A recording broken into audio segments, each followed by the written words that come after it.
Hello all, welcome to Pooji handy arts. ఈరోజు 4 set బ్యాంగిల్స్ని prepare చేసేద్దాం.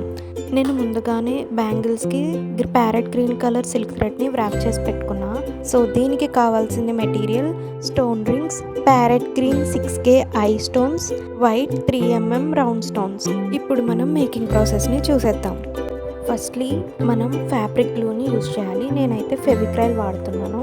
సో మీకు నచ్చిన ఫ్యాబ్రిక్ గ్లూని యూజ్ చేసి అప్లై చేసుకున్న తర్వాత మనం 6K ఐ స్టోన్స్ ఉన్నాయి కదా, వాటిని వీ షేప్లో పెట్టుకోవాలి. నేను వీడియోలో చూపిస్తున్నట్టు పెట్టుకోవాలి. పెట్టుకున్న తర్వాత నెక్స్ట్ రింగ్స్ పెట్టుకోవాలి. ఈ రింగ్ మధ్యలో నేను వైట్ స్టోన్ పెడుతున్నాను. మీకు చాయిస్గా కావాలి అంటే గ్రీన్ స్టోన్ పెట్టుకున్నా లుక్ బాగుంటుంది. నా దగ్గర వైట్ స్టోన్స్ ఉన్నాయని వైట్ స్టోన్స్ పెడుతున్నా. అంతే, ఇదే ప్యాటర్న్లో మొత్తం బ్యాంగిల్ అంతా పెట్టుకోవడమే. మీరు కుందన్స్ని వీ షేప్లో పెడుతున్నప్పుడు compulsory half of the kundan eye shape అనేది కంపల్సరీ బ్యాంగిల్ మీద ఉండేలా పెట్టుకోండి. సో దట్ అప్పుడు మనం గొమ్మని గట్టిగా పీకినా కూడా అది ఊడదనమాట.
నాకు రింగ్ పెట్టడం సరిపోలేదు కాబట్టి ప్లేస్ నేను మళ్ళీ ఐ స్టోన్సే పెట్టేశాను. ఇలా మనం అడ్జస్ట్ చేసుకుంటే అంతే, బ్యూటిఫుల్ 4 సెట్ బ్యాంగిల్స్ అనేవి రెడీ అయిపోయింది. మీకు ఈ బ్యాంగిల్స్ డిజైన్ ఎలా అనిపించిందో కామెంట్ చేయండి. ఇలాంటి videos and for creative ideas కోసం నా ఛానల్ని ఇప్పుడే సబ్స్క్రైబ్ చేయండి. Like, share and subscribe.